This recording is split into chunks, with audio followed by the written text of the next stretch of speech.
Atentos saludos. En la asignatura de Derecho Procesal de Familia tendremos a bien platicar del tema de la semana 7, las medidas de seguridad. ¿Cuál es el objetivo de justamente esta sesión? Por supuesto, conocer todo lo concerniente al planteamiento, posterior trámite o posición de las medidas de seguridad, es decir, todas y cada una de las incidencias que ocurren desde su planteamiento hasta su resolución. Primero, tenemos que encontrarle una respuesta a la definición de qué son las medidas de seguridad.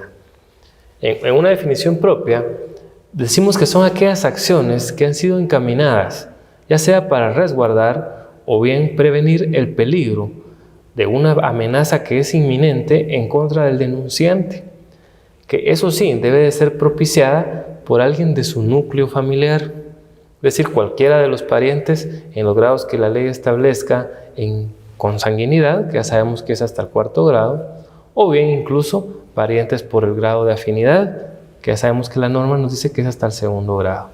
Pero no solamente es en el tema de este familiar, sino también se refiere a conviviente o exconviviente que haya tenido la persona y que ahora le pueda estar sometiendo a algún tipo de vejamen.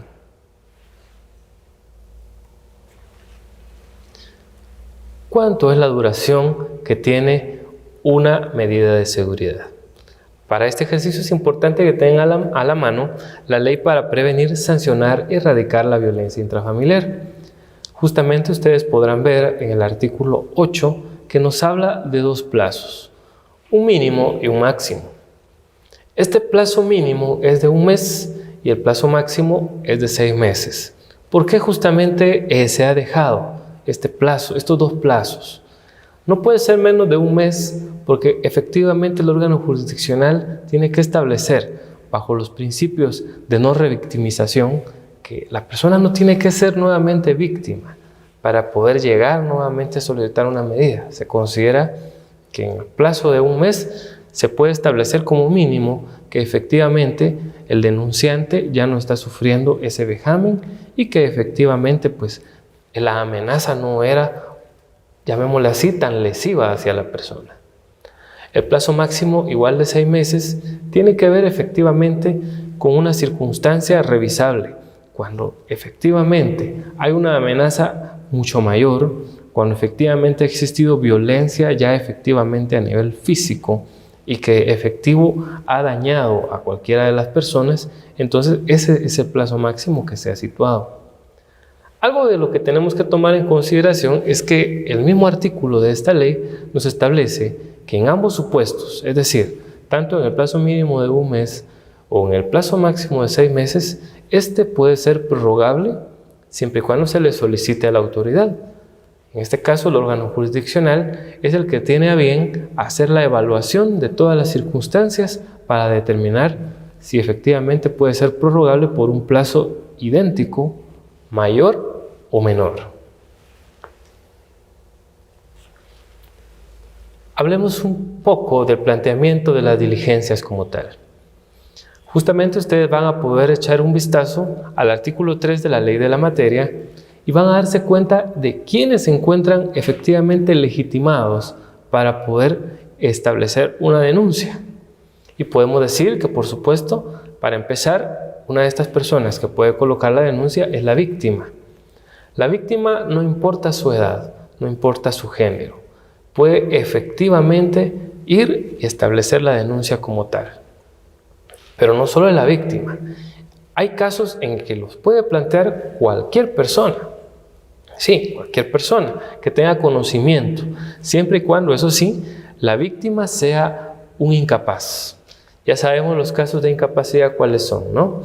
Cuando se dan los estados de interdicción, cuando hay una embriaguez consuetudinaria, algún problema mental, o bien la persona es un toxicómano que se encuentra efectivamente en una situación bastante difícil y complicada, como lo es el haber sido declarado en ese estado de interdicción. Bajo este supuesto, cualquier persona también puede denunciar. Dice que cualquier miembro del núcleo familiar también puede venir y colocar la denuncia ante el órgano jurisdiccional. Asimismo, y aquí lo tenemos nosotros incluso, si ustedes se dan cuenta, en letra cursiva, los miembros del servicio de salud y educativos. ¿Por qué los hemos colocado con especial énfasis? Sucede que tanto los médicos como los docentes, según esta normativa, son autoridades que están en la obligación, así como ustedes lo escuchan, de colocar una denuncia si consideran que se trate efectivamente que lo que ellos están observando es un tema de violencia intrafamiliar. Es decir, que si un médico observa que una dama llega sumamente golpeada a su consultorio, tiene que hacerle preguntas de rigor, tiene que establecerse por qué está golpeada. La típica excusa de que me caí tiene que ser muy coherente efectivamente con la propia revisión que haga el facultativo. Igual caso concierne a los docentes, que si observan que un niño llega sumamente golpeado, tiene que establecerse, no solo dejarlo de que es cosa del hogar, no, tienen la obligación de denunciar. Y si no, pues efectivamente ellos pueden incurrir efectivamente en responsabilidad penal. También pueden plantear estas diligencias las organizaciones no gubernamentales y, por supuesto, el Ministerio Público. Pero el Ministerio Público puede realizarla bajo dos circunstancias. Una de ellas, cuando se trate de que, en este caso, la persona sea un menor de edad, es decir, un niño, y que no tenga quien ejerza sobre él patria potestad.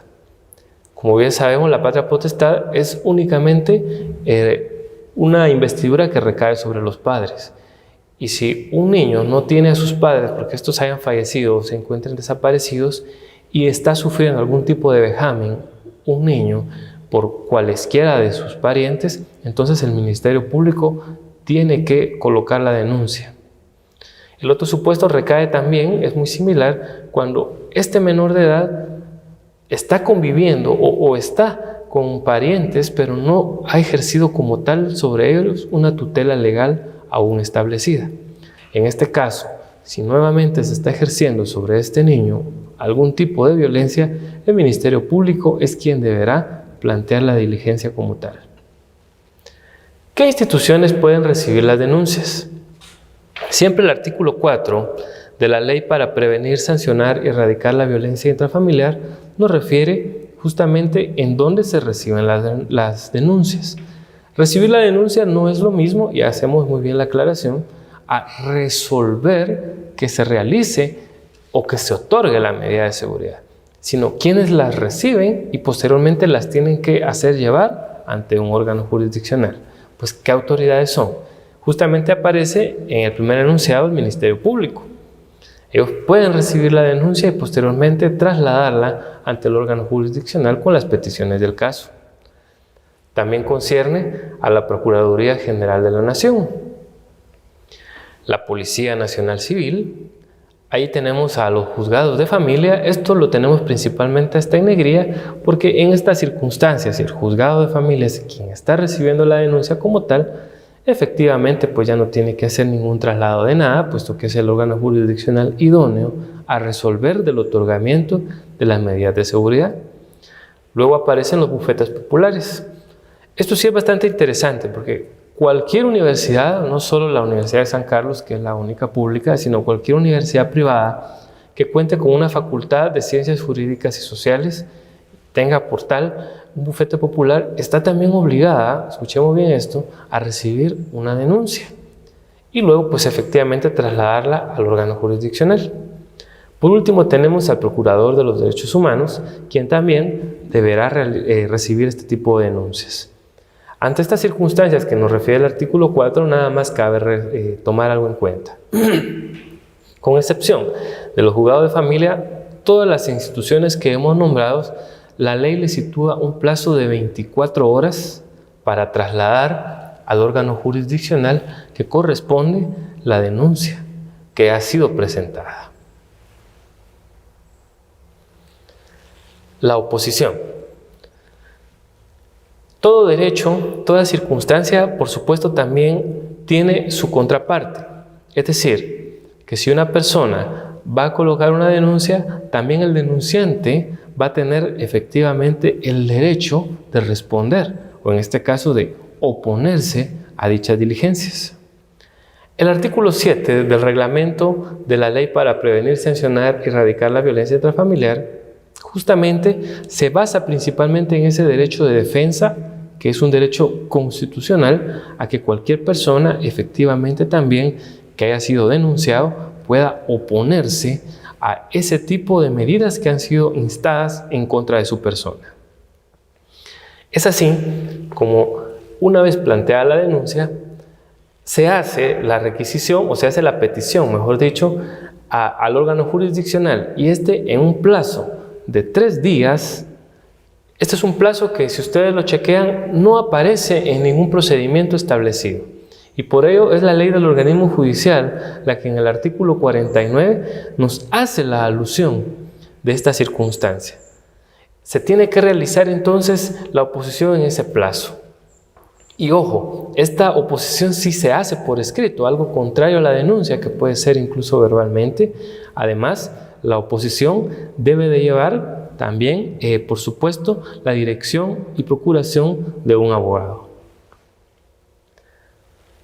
Para hacer un resumen justamente en este procedimiento, tenemos entonces esta siguiente gráfica, donde podemos ver que una vez presentada la denuncia, ocurre de que en el mismo acto el órgano jurisdiccional, que ya sea el pertinente, puede ser, como ya dijimos, un juzgado de familia o incluso un juzgado penal, un juzgado de femicidio y otras formas de violencia contra la mujer, puede otorgarla. Y justamente si considera y observa que la persona va golpeada, la puede remitir inmediatamente a una evaluación con el médico forense. Posteriormente, el órgano jurisdiccional traslada la notificación a la Dirección General de la Policía Nacional Civil, quien efectivamente notifica para que a su vez se le logre dar la información pertinente a la comisaría o subestación más cercana de la persona que se considere víctima, y así poder protegerle de los vejámenes. Luego tenemos la notificación al denunciado, que, como ya dijimos, se tiene que realizar en el plazo de 3 días. Por último, el juez va a fijar día y hora para la audiencia de oposición. Debemos de decir, ya para concluir, que esta audiencia de oposición muchas veces hay una gran polémica, porque en muchas ocasiones se realiza cuando el plazo de las medidas está a punto de vencer. Y en muchos casos incluso a veces ha transcurrido el plazo de las medidas y no se ha realizado aún esa audiencia. Por lo mismo, es importante que el abogado esté muy consciente de su trabajo y pueda darle el seguimiento que merece. Vamos ahora a la ronda de preguntas. ¿Quiénes están obligados a denunciar obligatoriamente en caso de violencia intrafamiliar? La opción A parece que son los médicos y docentes. B, los progenitores de los menores de edad. Y la opción C dice el Ministerio Público. La siguiente, ¿cuál es el tiempo máximo en el que se otorga una medida de seguridad? En la opción A nos aparece 1 año, la opción B 3 meses y la opción C 6 meses. Por último, ¿qué plazo normalmente se fija al denunciado para oponerse al otorgamiento de una medida de seguridad? A, 3 días, B, 24 horas y C, 2 días. Muchas gracias por su atención.